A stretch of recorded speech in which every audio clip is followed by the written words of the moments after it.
É com muita alegria que hoje, dia 2 de agosto de 2020, o programa Agrinho está aqui na comunidade de Tabuleiro do Luna, distrito de Itaiçaba, para falar sobre como acontece o processo da farinhada, que acontece aqui, na Casa de Farinha da localidade. Quem vai nos auxiliar nesse momento é o senhor José Ribamar. Está recebendo vocês do Agrinho, a secretária de Agricultura também está aqui presente. A gente poder falar um pouquinho da Casa de Farinha aqui de Tabuleiro do Luna. A importância que tem uma Casa de Farinha na comunidade. Essa Casa de Farinha esteve há um tempo aí desativada, né? E a gente revitalizou, e agora no governo do Aeromarco, né? Estamos aqui recebendo esse agricultor, ele veio de Tomé a Fome, quer dizer, na localidade de Itaiçaba, mas não é aqui da vizinha, é nosso vizinho, Tabuleiro. E você está vendo aí como funciona a agricultura familiar.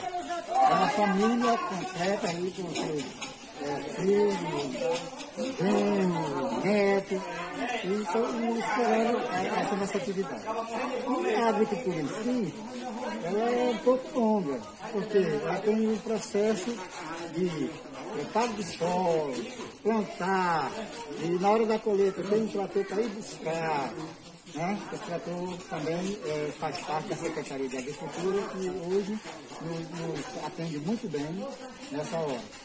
Depois que chega aqui na Casa de Farinha, né, ela vai ter esse processo de raspagem, sai daqui, vem para o tanque, né, esse tanque aqui, ó, revestido de cerâmica, bem escondido também, facilitando o trabalho de quem vem trabalhar aqui. Daqui do tanque, vem para essa outra parte aqui, que é o servador, que a gente chama de servador, responde por servador, né?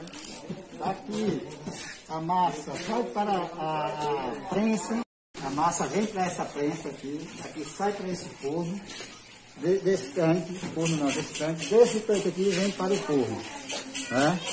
E quando ela está torrada, já feita, vem para esse outro forno aqui para esfriar. Né? Na chegada aqui, eu fui interrogado sobre a farinha d'água. A farinha d'água, tem a farinha d'água que algumas pessoas ainda usam o corante, que não é nem permitido mais, não é mais correto fazer isso. Né? Ela passa aí uns 3 dias no tanque, quando ela azeda, vem para esse processo de fazer a massa para ir para o forno, depois de azedo.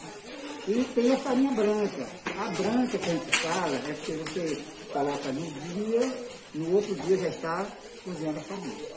A d'água não, porque tem que ir para o processo de ir para o tanque, para poder azedar. Okay? Então essa é a importância que nós temos aqui da farinhada. Né? A gente agradece ao governo municipal que tem dado esse apoio com a Secretaria de Agricultura. E nós estamos aqui à espera de mais agricultor que volte a plantar, né? Isso aqui é um incentivo para que os agricultores passem a acreditar e plantar, porque tem para onde trazer o seu material para colher, né? E o acesso não é difícil, porque tem um transporte para buscar, vai deixar a farinha na casa, e assim. É uma maneira de a gente ajudar ao agricultor a voltar a trabalhar, a voltar a plantar. Secretaria de Agricultura, pela oportunidade de dar o programa conhecimento esse que era passado para as pessoas através das mídias sociais. Muito obrigada. Eu também quero agradecer ao Damião, né, que veio de Tomé a Fome, né, como eu já falei, com a sua família, aqui, fazendo essa produção de farinha, e agradecer ao governo municipal e à Secretaria de Agricultura, na qualidade de secretária, a gente agradece a nossa Secretaria de Agricultura. E a vida de vocês do Agrinho,